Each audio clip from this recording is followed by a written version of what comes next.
Ang mga halaman ay naghahatid ng saya dahil sa angkin nitong kagandahan.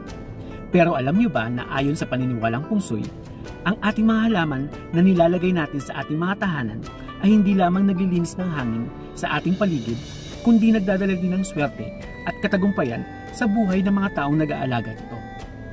Ang lugar o pwesto ng mga halaman sa inyong mga tahanan, ayon sa paniniwalang Feng Shui, ay dapat isaalang-alang para magdala ito na nag-uumapaw na swerte sa inyong mga buhay.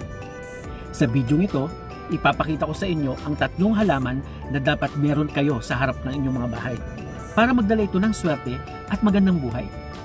Gusto niyo bang malaman kung anong mga halaman ito? Tara, samahan niyo ako.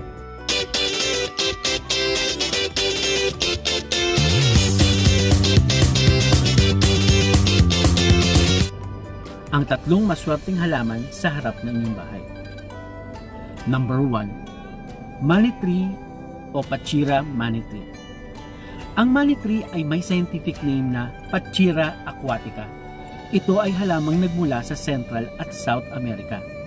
Ang pangalang money tree ay nagmula sa istorya ng isang mahirap na lalaki na nagdasal ng pera sa langit at nang matapos ang kanyang panalangin ay nakita niya ang halamang ito na nagbigay sa kanya ng swerte at kasaganahan. Ang paglalagay ng money tree sa harap ng inyong bahay ay mag-aakit ng swerte at magandang kapalaran ayon sa Feng Shui. Ang halamang ito ay sinasabing sumisimbolo sa 5 elemento ng mundo. Ang halamang ito ay nagsasagisag din ng katatagan at katagumpayan sa mga pasubok natin sa buhay. Number 2. Fortune plant o corn plant. Ang corn plant ay may scientific name na Dracaena fragrans. Ito ay commonly known na fortune plant. Ang halamang ito ay nagmula sa Africa at itinuturing na isa sa mga best air purifier ng halaman ayon sa NASA. Sa pangalan pa lang, malalaman mo na ang hatid nitong swerte at kaunlaran sa buhay ng mga taong nag-aalaga nito. Napakadaling alagaan ang corn plant at swak na swak ito sa mga negosyanteng busy sa kanilang mga negosyo. Ayon sa Feng Shui, ilagay lamang ang fortune plant sa harap ng inyong bahay, malapit sa pintuan, upang mamagnet nito ang mga positibong enerhiya na magdadala ng swerte sa inyong buhay.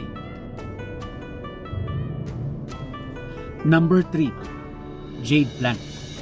Ang kulay berde ay nagsisimbolo ng pera at kasaganahan sa buhay ayon sa paniniwalang Feng Shui.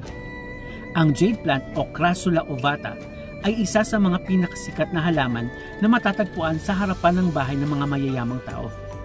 Ang hugis pera ng mga dahon nito ay nag-a-attract ng swerte at positive energies na magdadala ng katagumpayan sa inyong mga negosyo at buhay. Ang halamang ito ay kadalasang nilalagay malapit sa pintuan ng mga bahay. Hindi rin magiging problema ang pag-aalaga ng mga jade plant dahil hindi ito nangangailangan ng sobrang atensyon at maaaring alagaan kahit sa loob ng inyong mga tahanan.